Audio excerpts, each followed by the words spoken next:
USS sensor o ultrasonic sensors na natanggal na yan mga few years back.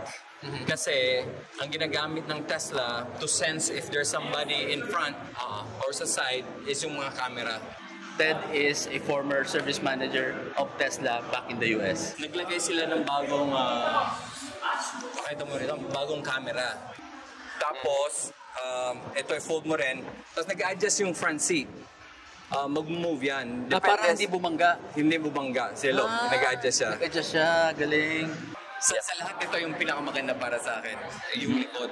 Yung agree. Kasi yung ilaw niya nandito. Tapos nagre-reflect yan paggabi sa baba. Oo.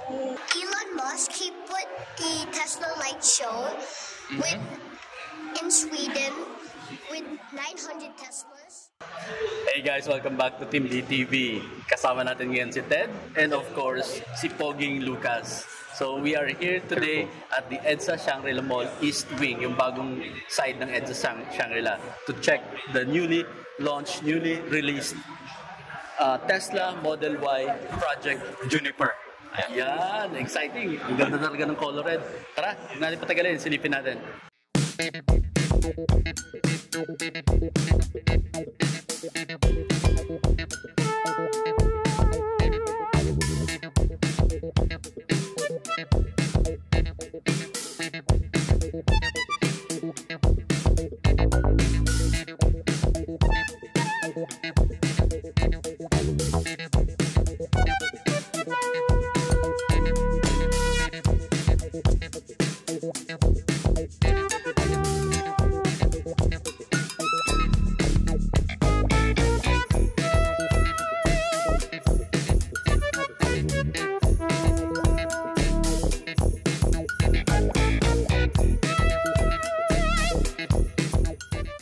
Ang laki ng improvement, ang laki ng ginawa nilang change sa front.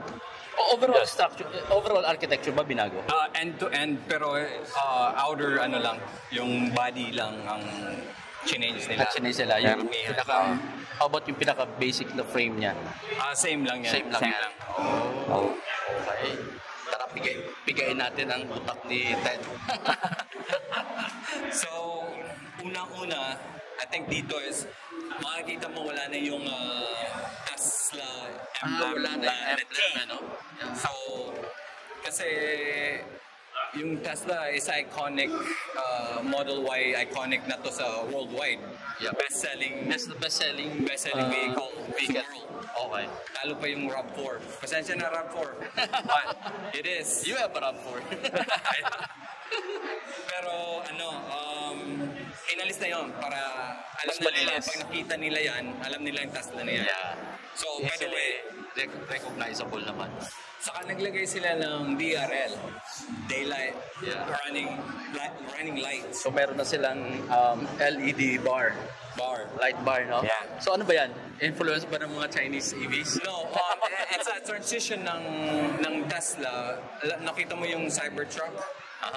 Yes, yung DRL nila, and then magta-transition dito, and then the next model, kung alam niyo yung Cybercab, light bar na rin yun, ganun na rin yun. So nag-transition to that. Nice. Guys, wait lang, interrupt ko muna si Sir Ted. Kung first time ninyo dito sa channel namin, just to give you a background, Ted is a former service manager of Tesla back in the US. Alright? Para alam niyo yung qualification. Baka ma-confuse kayo light bar lang to, hindi to yung headlight. Ang headlight niya ito sa baba. Yes, ito sa baba. So, ang headlight niya is tinatawag na matrix.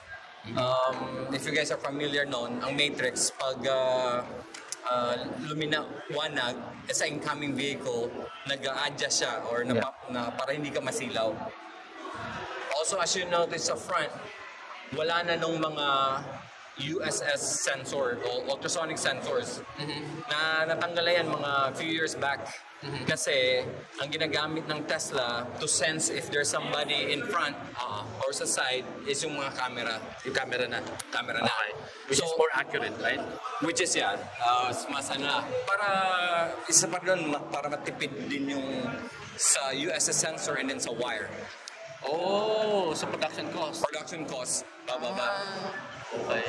So, but in this new Model Y, It is quite common for people to park under a tree because of the shade, but a car guy knows not to park under a tree. Why? Tree sap, bird poop, and other tree droppings can be very bad for your car's paint. It bonds with the paint, penetrates through the clear coat, and cause permanent damage. Akala mo sa umpisa, watermark lang. Perfect scenario, wala pang 15 minutes since we parked here. Eto, meron ng dropping. The question is, can you avoid it? Of course not. Alam nga naman hindi matuloy yung business meeting mo just because wala kang mahanap na parking na walang punong kahoy, di ba? Another scenario, standstill traffic, bumper to bumper. Eto ngayon si Kamote, pilit na lulusot, bag, nasagi ka, sabay takbo. Wala ka na magagawa. Today, hindi ko na masyadong pinoproblema yan because my car is protected by Invitec PPF. Now, pwede mong sabihin, bakit hindi nila magpa-repaint ang mahal-mahal ng PPF? Good question. Hear me out. Imagine this dropping tumama dito sa paint. Hindi naman po pwedeng dyan ka lang magpa-paint sa area na yan because pangit tingnan, magkakaroon ng parang patch, hindi pantay ang pintura. Sasabihin ng painter mo, i-recommend niya to paint the entire hood. Once na repaint na yung entire hood, hindi naman siya papantay dito sa fender. Hindi na rin siya papantay sa kulay dito sa bumper. The same case dito, kapag nasagi ka, nagkaroon ka ng damage. Pag pina-repaint mo, hindi na papantay yung kulay dito sa fender at doon sa bumper. Kahit padalin mo yan sa kakilala mong pinakamagaling na pintor, it will never be exactly the same as the original factory paint. With Invitec PPF, just replace the affected panel, no repaint, and you get to keep your original factory paint. Call Invitec now, schedule your PPF installation, mention Team DTV, and get a discount. naglagay sila ng bagong, pakita mo rito, bagong camera. The reason is, may blind spot ang lumang Model Y para nilagay ito para maiwasan yung yung blind spot. And then it's good for yung magpa-park sa parking garage, sa mga tight spot, mga yun. So in short, mas talaga to, mas accurate ang sensing capability niya kumbaga. Yes. Through software lang yan. Software. So wala makitang malinis. Sobrang malinis Ang laki ng difference. Pero yung color, this is still the typical Tesla red. Tesla red. I think cherry red. I think yun yung bagong yung Quicksilver. This is the Quicksilver. Meron na bang Quicksilver before o bago to for the Bago to sa 3, I think nag-umpisa and then sa Y. Sa Dubila, 19 and 20 siguro to. 255, 40, 20. 20. So, makita yung performance nila. Michelin Pilot Sport. Michelin. So, ito turbine. Ang design na to is para sa drag coefficient para mas maganda at Ito yung mas matibay. Ginawang aerodynamic. Mukhang ang turbine ng pagkaharap mo yung engine ng eroplano, pag sumilip ka sa loob sa gitna, halos ganyan Yes. So marami ang improvement nito sa luma.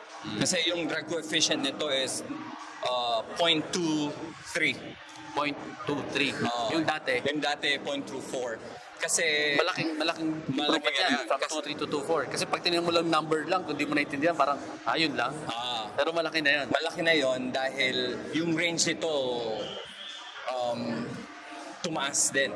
Because of that, nakatulong. Yes. And kahit na hindi naglagay ng malaking battery, ating konting kilowatt lang nidagdag dito. But still, it makes a big difference. Yeah, lalo na siguro kapag sa highway madalas, di ba? Yes. Malaking bagay yung mga wind drag, yung aerodynamics niya. Yes. Saka ito, skull cap. Nag-change na. Dati solid lang to na walang cut-off. Ngayon meron na. Para sa rin yun, sa coefficient din. Aerodynamic din. So, malaking tulong yan. Parang medyo malaki yung gap ng space dito niya, para sa ibang cars. Parang pansin ko lang. And then, yung hood nito, yung lip, medyo pinaangat ng konti lang. Para yung flow ng air. Smooth, paakyat dito sa windshield. Exactly. Saka hindi masyado tatama sa wiper. So, less ang So, talaga ang flow niya pag ganyan. Pero yung ibang kotse, like si Panchita, yung SL6, halos nakalubog ang wiper. Yun pala yung reason yan no? About sa side, anong binago nila dito? Sa door, wala masyado. I don't think Still there's the same door handle. Yung glass niya, acoustic glass. Acoustic pa rin. Double. Yung lumang as Model 3, I mean, yung Highland Model 3, ganun na itong ginamit nila. Yan yung last time na sinabi mo. Yes. Sabi mo, antayin natin yung bagong Model Y kasi yung mga improvements na unang nilagay sa Model 3. Model 3 yun, di ba?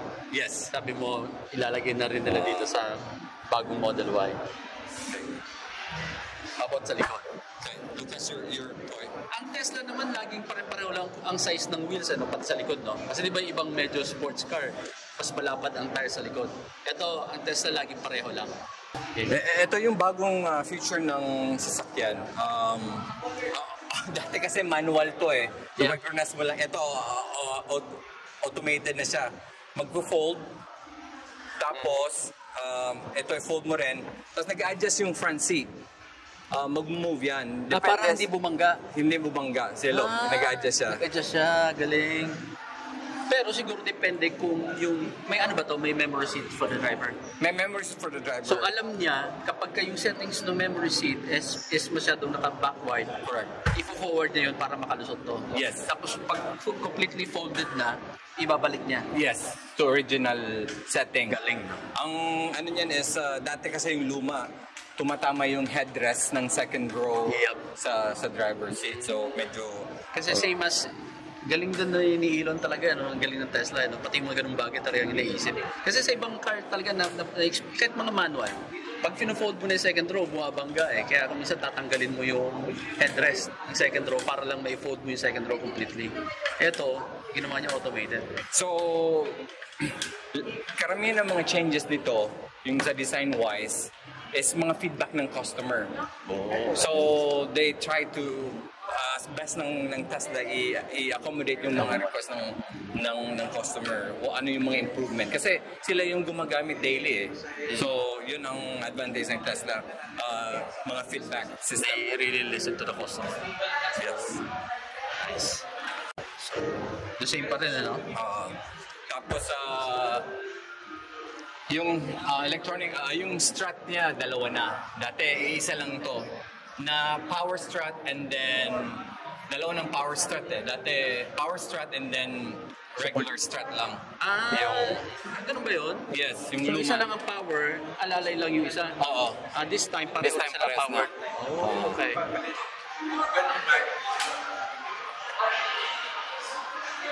Iba talaga yung dating pati ng Tesla. Ito, sa lahat ito yung pinakamaganda para sa akin. Yung likod. Yung pwede agree. Kasi yung ilaw niya nandito, tapos nagre-reflect yan paggabi sa baba. Oo. Hindi lang masyadong halata dito kasi maliwanag.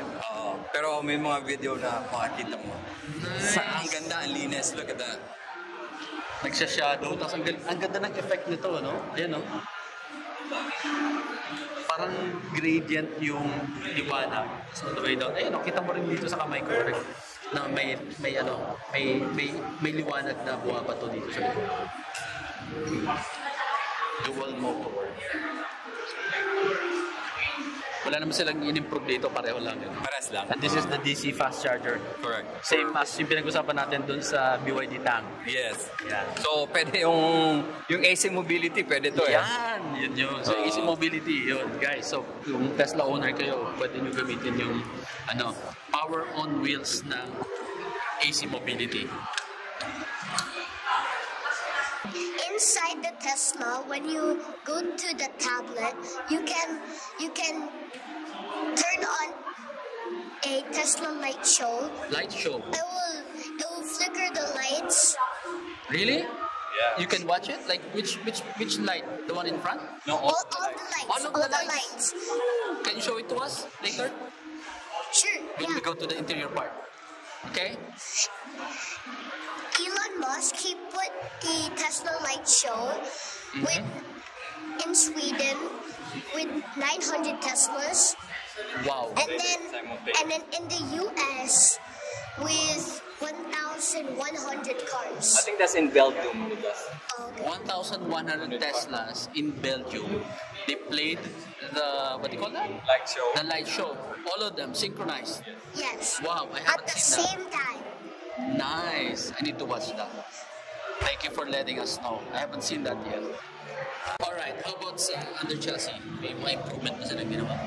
So under chassis, yung suspension nito was way better than the old model. Kasi Okay. Why? based off sa test drive nila, mas difference was parang heavy siya na smooth na much better yung handling ng NVH. Oh, okay. Pero ang typical na nababasa ko, parang complain, tatagtagan daw sila sa suspension ng Tesla.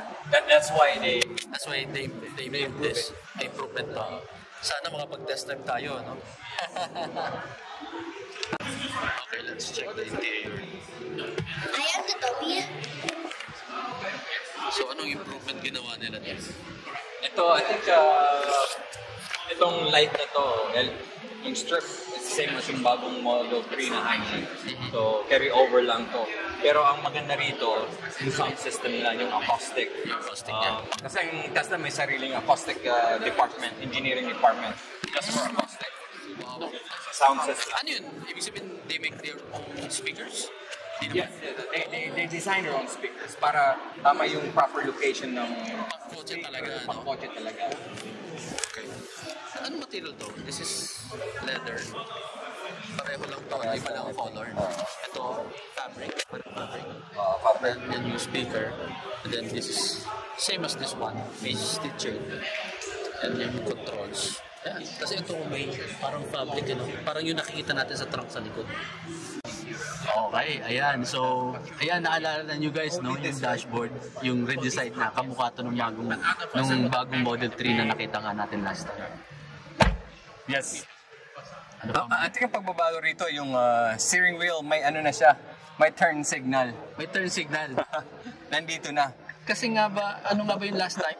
Yung Push button lang. So, I think, customer feedback na naman yung feedback malamang. kasi karamihan hindi sanay eh. So, Yeah. they have to go back to, dati. So, yeah, I think, halos parehas lang nung dati. I think mga differences yung mga lighting. Tapos I think may rito, may radar. Pero hindi pa i-release ng Tesla. May radar dito para makita ma-sense yung mga occupancy. Occupancy. Oo, yung weight, yung height. Para pag nag-deploy ang airbag, Aha. alam kung paano makakalculate ang deployment ng airbag. Wow! Kung ano. Galing, ha? Yes. So, Kumbaga variable siya, hindi siya yung fixed lang na force. yes, exactly. So yung camera yan? Ito, cabin camera yung dito. Kasi gagamitin yan pag FSD.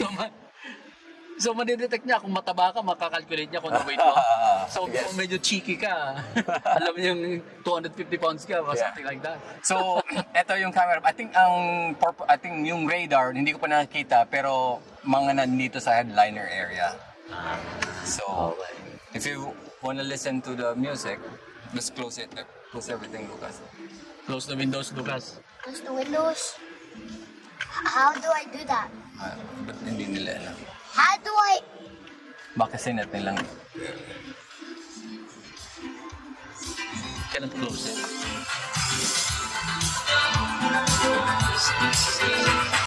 So ano to? Tinanggal nila yung service mode, ano? Kasi parang naka-display mode lang to for now. Oo, kasi kahit yung window ay hindi nila unable to open. It's a showroom. Yung showroom mode, yeah. Yung BYD may ganyan din. Yes. Then yung card mo dito na ilalagay yung key or your phone. May wireless charger na rin. Pag-usapan natin yung di ba napag-usapan natin last time yung tungkol sa alignment? Kasi nga may medyo sensational na topic sa BYD, yung Sea Lion, si Panchita. May mga owners na nagko-complain about yung alignment daw. Na sa akin, minor lang naman. Pero sabi mo, may ibang technology si si Tesla, no, when it comes to the alignment? Parang nagse-self-compensate nga ba siya? Tama ba yung pagkakaintindi ko? Yeah, so kini-clear niya yung angle na nakasanayan no, ng sasakyan. Kasi yung parang may memory yung sasakyan eh. So, dito sa service and then itatapin mo lang sa software, ipe-press hold mo to ng matagal, and then you put service. Pero may access ka na yan, pero nakakayang gawin dito kasi I-describe lang natin. Sige. Anyway, lagay mo na lang yung service, nasa service mode ka na, and then punta ka dito, may sa wheel and tire. Ayun, wheel and tire. Wheel and tire, pag press mo yan, tapos makikita mo yung kung saan nagpo-pull yung steering wheel, yung sasakyan, to the left or to the right. Pero, pwede mo yun ma-clear para ma-back to zero again. Simple fix para hindi ka na mag-align ng sasakyan. May sarili siyang pang-align. May sarili siyang align. Paliwanag ko lang guys no? Yung ganun kasi, paliwanag sa akin ni Ted. Ayan, kita natin si Ted. Kasi sa Amerika, in general, parang yung construction ng road nila, hindi naman talaga flat. Ang tawag nila doon Crown road. Parang nakaganon. Sa gitna, mas mataas. Ang purpose para yung flood water hindi mapunta sa gitna, mapunta sa gilid, pumasok doon sa kanal at pumasok doon sa drainage. Diba? Yes. Ang negative impact sa sasakyan, syempre, yung yung gulog mo, laging parang naka-tow-in. No? Not-tow-in, naka-negative camber. Kasi, imbis na tayo, para siyang nakaganon. So, yung wear niya, mas mabilis dun sa inner. Yes. So, eto, si Tesla, meron siyang pang-compensate doon na parang, sabi mo, every once a week, twice a week, ina-adjust? Well, depende sa mileage? Depende sa mileage. And automatic na yun na napipick up ng Tesla. Even yung tire wear, yung pagkakalbo ng sasakyan, nalalaman yan. Tapos warningan ka rito sa screen na kailangan mo nang i-rotate or i-change yung tire. So, lupit no? Okay, yung glass. May binago ba sila dito? Parang mas wider, ano? O pareho lang? Parehas lang. Grabe, halos buong roof mo. Glass na no? Yes, so maganda mag-camping rito. Oo, mas maganda stargazing. Oo, mas maganda yung stargazing mo dito. So, may big improvement sa glass. Acoustic na siya. Tapos yung UV ray, tama ba? UV rays, yeah. So much better. Mas better yung protection. UV protection. UV protection. There we go. Tama. Mas maganda mas better doon sa last generation. Pero sa tingin ko medyo mainit pa rin ang glass. May mga paraan naman pwede mong gawin bumili ka ng cover or ceramic tint. Ceramic tint ka. Ipa-ceramic tint natin kay Invitec. Yes. Na-plug pa natin si Invitec, Well, yeah, but maganda kasi heat rejection ng Invitec ceramic tint. Kasi uso naman sa mga Pinoy, mahilig tayo magpa-tint. So, pwede nilang ma-resolve yan. Pero kapag ganitong sobrang laki ng yung panoramic sunroof mo dito, hindi mo na ito ma-expect na malagyan pa ng mechanism para mag-open, Ano meron dyan? Ito, mga laruan lang to para sa mga bata. Para hindi sila ma-board sa sakyan, pwede kang magpa-utot. Yan yung last time sabi ni Lucas. And then let's move it to Tito Buboy. Did you hear me fart, Lucas? That was a bird. No, I think I heard you fart again. Did you fart again, Lucas? Alright, go. Ito yung light show na sinasabi ni Lucas. Kailangan available. Tinanggal na na. Yes.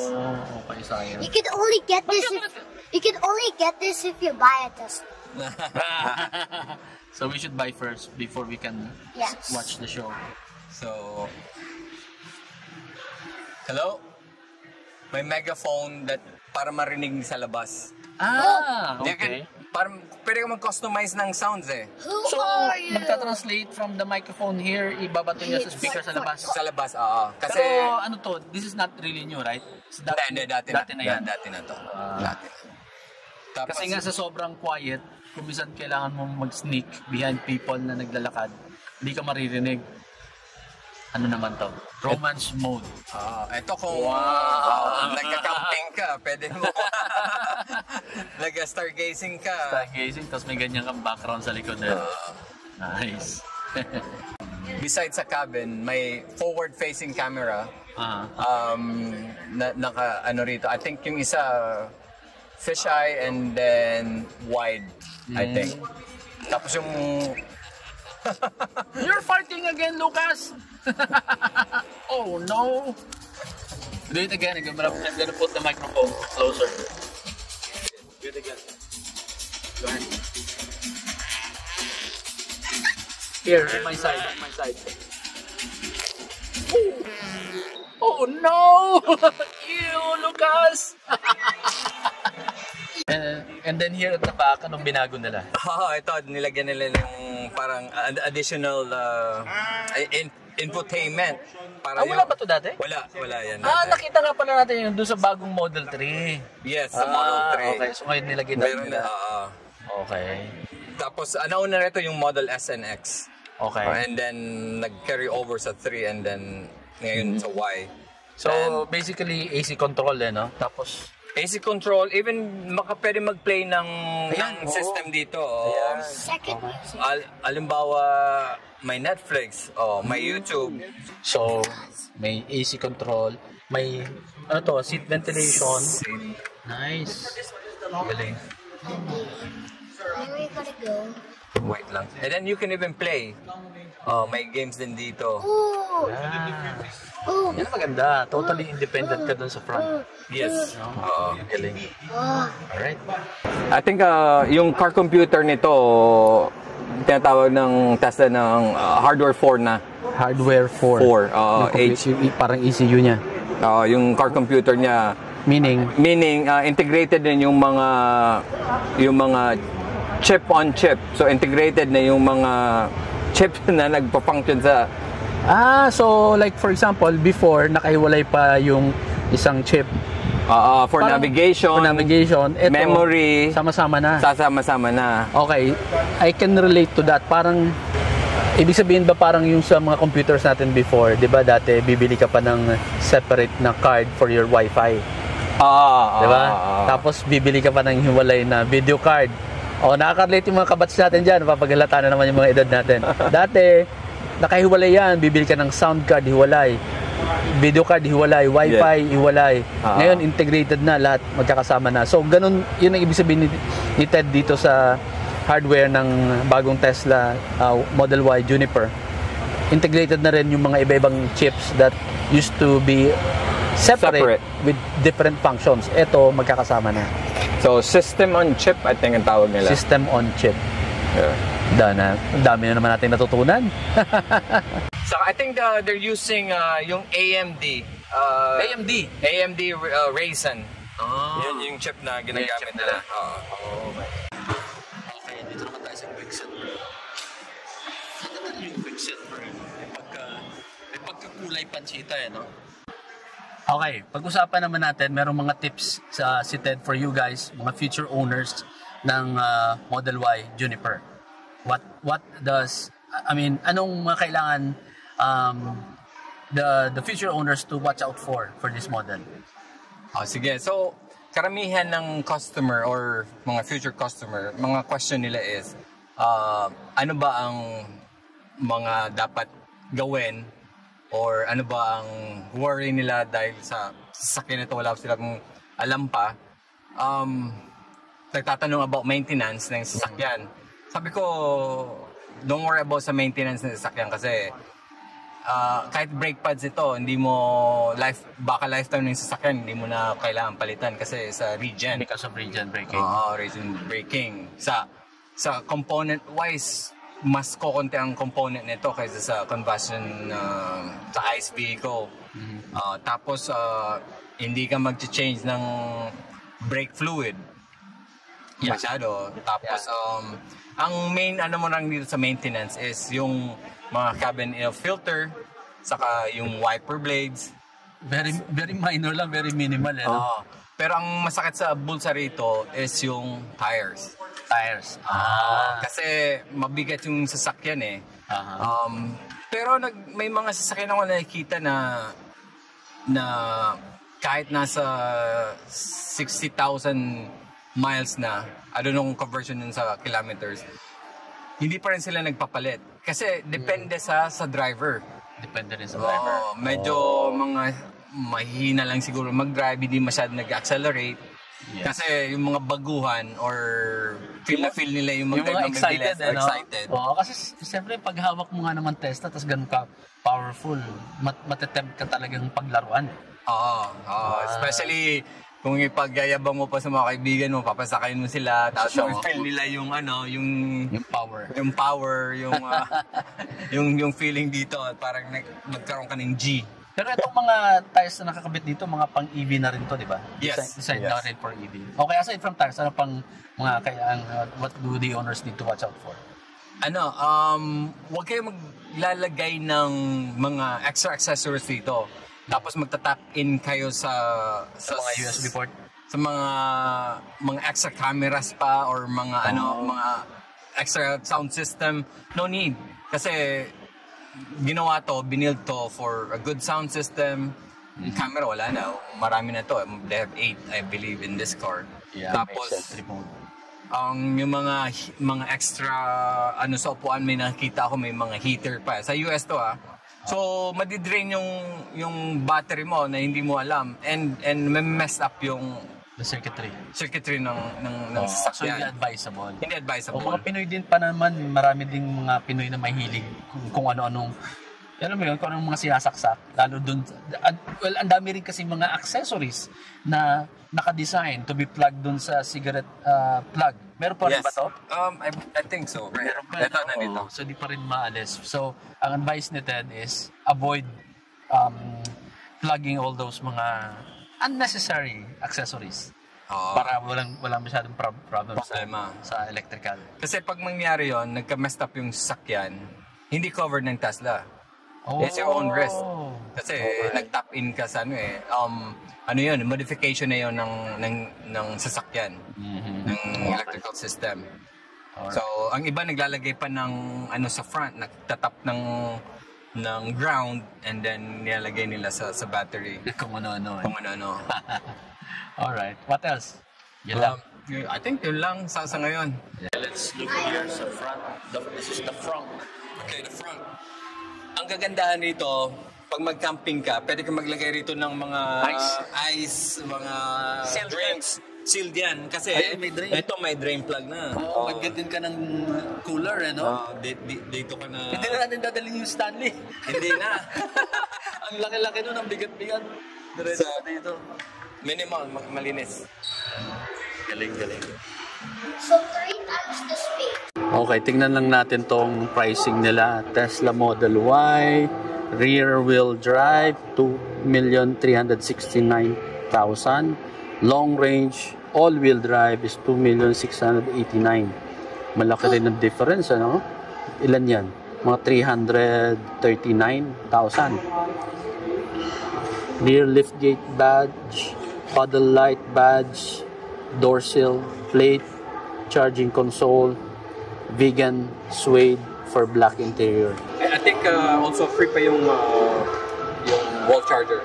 Free pa yung wall charger. Okay. So anyway guys, for more information, puntan niyo na lang website nila. Well, ito, Instagram, Tesla Motors Philippines, or just go to their website for more details about yung mga variants and the pricing. Okay, that's it guys. I hope nag-enjoy kayo sa video and sana marami kayong natutunan. Cybertruck. So, thank you at available si Ted ngayon at nahatak ko para magbigay ulit ng information sa inyo. So, I hope you enjoyed watching. Say bye to them, Lucas. Bye. Bye, guys. Like and subscribe. Like and subscribe daw, sabi ni Lucas. Alright, guys, as always, please drive safe. Bye.